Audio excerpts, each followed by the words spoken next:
coming from good shipping companies, we don't see the whole picture.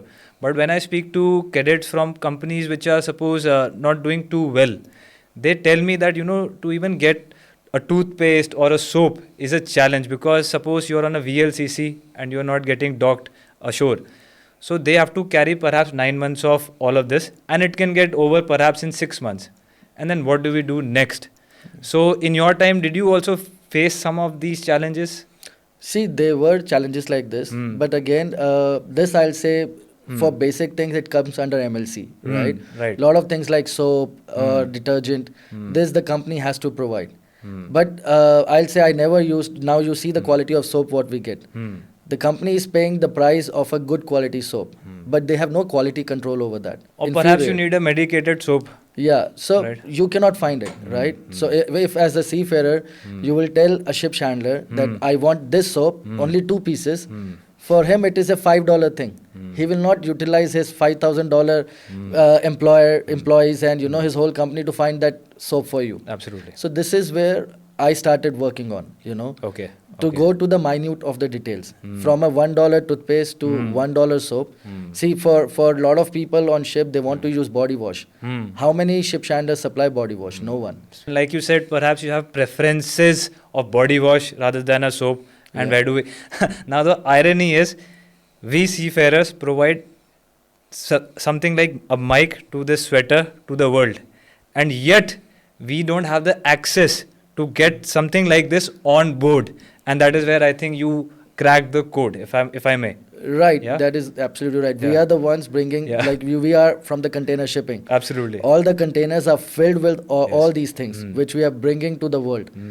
And we cannot get it back on board. Correct. Right? So it is again, it is an irony. Yeah. And it is the sad part also. Absolutely. And there is a myth also, so that we can perhaps open the container and get something out of that, but that is absolutely false.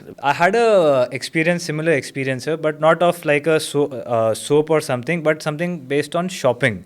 Now, I went to West Africa, and I don't know if you've been there.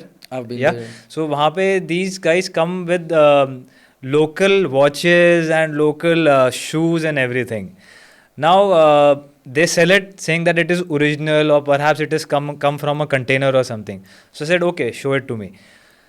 The watches looked very original. Now, as seafarers, we perhaps have that spark key, okay, we are going to Africa or US, we need to buy something from there as a souvenir perhaps. And I bought that. And turned out after 2 days of sailing, that watch stopped. And after 1 month of sailing, I had purchased the shoe from there, and wo bhi, without even wearing, regularly, it got broken. And the cost for that was not cheap. So that shoe I still remember was around $200. It was a Nike. He told me it's original, but now I know it's not original. But yes, things like these happen to seafarers, and I call seafarers very bhola people. Bhola is like, not very well conversed with the world and how it works.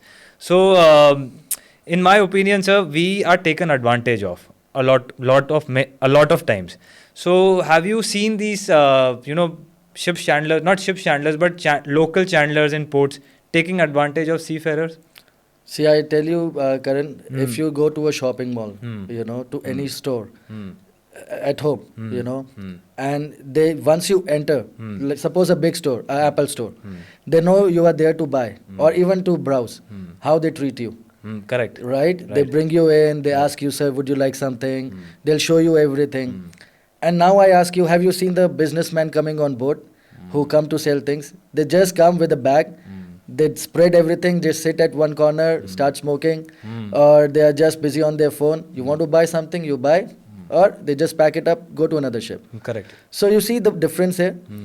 We are spending money. Absolutely. Both the places.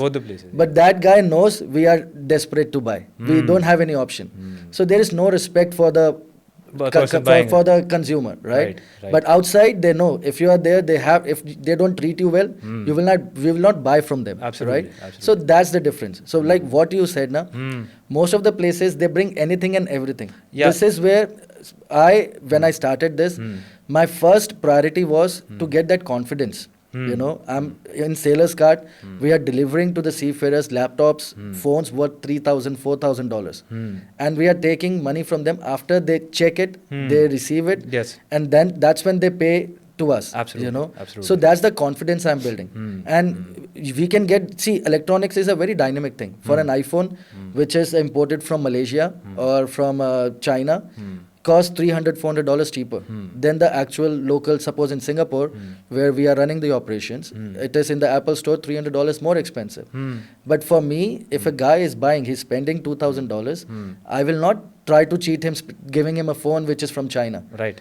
I want him to get a phone with a valid invoice, Right. and it is from where he want to purchase. Absolutely. So this is where even for Nike, for Adidas, everything is procured from authorized vendors. Because if the guy is paying $300, he can afford $300, Absolutely. and he should get original things. And like I was saying, sir, Africa was one example, but when we go to China, you must have seen those guys come on ship, and like you said, they put a mat on the gangway ke side pe, and they put their watches, gadgets, and everything. Now that is where you highlighted a very important point, which is quality. Now we think that whatever he's bought, like a projector, would be original and authentic, but most of the time it doesn't work after 1 or 2 months. Right now, this is the this is why it's a burning question inside me, that why seafarers are always left behind and put in shadows. And this is a small example, like a welfare thing, but yet it is happening. And after COVID, sir, suppose let's dial it back, sir. 9/11 happened, ISPS rule came in. Now shore leaves also got limited. Then COVID came 2020, it got even more limited. And the ports also now, sir, in the beginning, I think were more internally into the cities. Now it is in the outskirts. This is also causing a lot of hindrance for us to perhaps go out and buy things. And I think you are solving that problem, right? That is correct. See, shore leaves were always very restricted. Right. For seafarers, it's not that every port has shore leave. Then suppose big ports like Australia or USA, where everyone wants to go out, you have visa restrictions. COVID, the visas were not even issued. 2 years, no, US never issued any visas, right? So again, these things did come to my mind when I started this, that due to restricted shore leaves, no visas. Even I'll tell you, there are ports where you go out. Suppose if I tell you, you go in US, you go to Best Buy, you go to Walmart, or you go to big Apple stores. They don't have anything on the shelves. You know, even if you spend so much money, you spend $100 on the taxi to go and buy something what you wanted from Best Buy.